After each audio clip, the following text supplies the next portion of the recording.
karon narana ta sa birthday ni Gracia ang Brasil. Karon nagsaulog siya ang adlaw na tawhan. Mga igsoon ko diyan ni Kristo, maayong gabi, kanatong tanan. Maayong gabi, usap. Kita, dito sa palimalay ni Grace Albarasi, na nakatulog sa adlaw na tawahan karon. Igsoon kita atong hinusahon, ang atong pangaluyo, nato sa pangaluyo mga mahal kayo. Ang atong igsoon, malipayon, na naghandong sa adlaw na tawahan, na iya pagkahinisip ng kalimitan. Ato karon awiton ang pagtunang awit.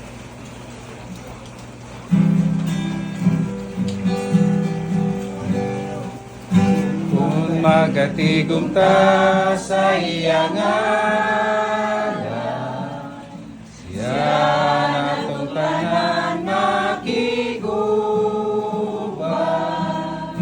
Kung magiusa ta sa iyang gugma, kalinaw maang punta. Ug sa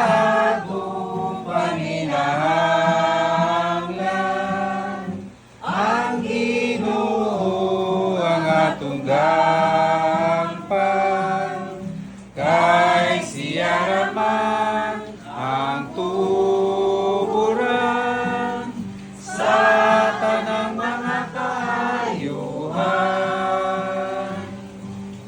Kung magkatigom ka sa iyang ngalan, siya natong tanan makiguban. Kung magiusa ta sa iyang gugma, kalinaw mahangkon ta. Isa na to, kinimang katulugan, di sa Panginoon, sa ngalan sa mahal, Sa anak ug sa Espiritu Santo. Amen. Daygon ang Dios kinsa naigugma kanato ug nagpuno sa atong kinabuhi uban sa kalipay hangtod sa kahangturan. Amen. Magampo kita. Mga igsuon sa matag tuig, isip pagsaulog sa atong adlaw nga tawhan, atong gihandong ang gasa sa kinabuhi nga gihatag sa nato sa Ginoo. Karon atong pasalamatan ang atong mga ginikanan o kadtong tanan nga nahigugma nga amuma ug nagtudlo kanato sa Dios nga gugma. Paliho mang lingkod ug ato karong paminaw ang pulong sa Dios nga nakadayag sa Dios sa gugma nga kanato.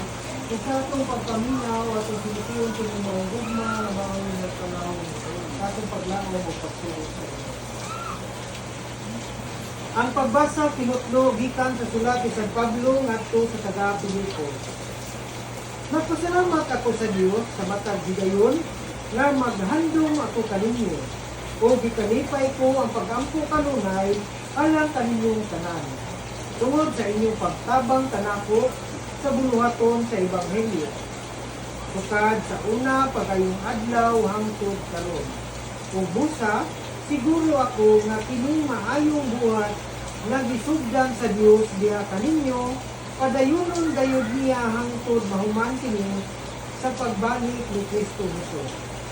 Angay gayud nga bation ko kini alang kaninyong sanggit di mahal kumantamo. Kay makig-ambit man kamong tanan ni pribilehiyo nga gihatag sa Dios kanako. Dili lamang karon nga nabilanggo ako kundi samtang libre pa ako magpagpanalipod o pagpalambo sa kabuluhaton sa Ebanghelyo. Nasayod ang Diyos nga ang kimot kong pagbati alang kaninyong tanan gikan gayud sa kasing-kasing ni Kristo Hesus.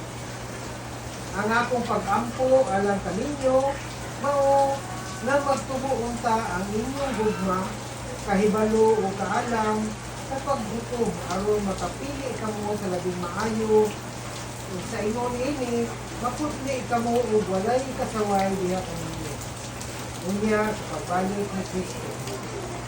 Matubugo niya ang inyong kinabuhi sa mga maayong hiyas na gikan ni Kristo alang sa himaya ug dungog sa Dios.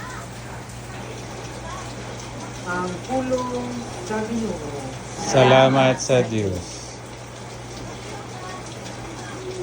Mga igsoon, ang pagkaulog sa adlaw nga tawhan sa atong igsoon, ito ay kitang tanan po nagkaulog sa atong kanang adlaw nga tawhan, kaso yung makalimtan sa sagaran sa atong magsubahan. Kalimtan nato ang pagpasalamat sa atong Ginoo. Sa atong Ginoo. Kung ato ni siyang lantawon pag-ayo ang pagkaulog sa adlaw nga tawhan, isa ni siya ka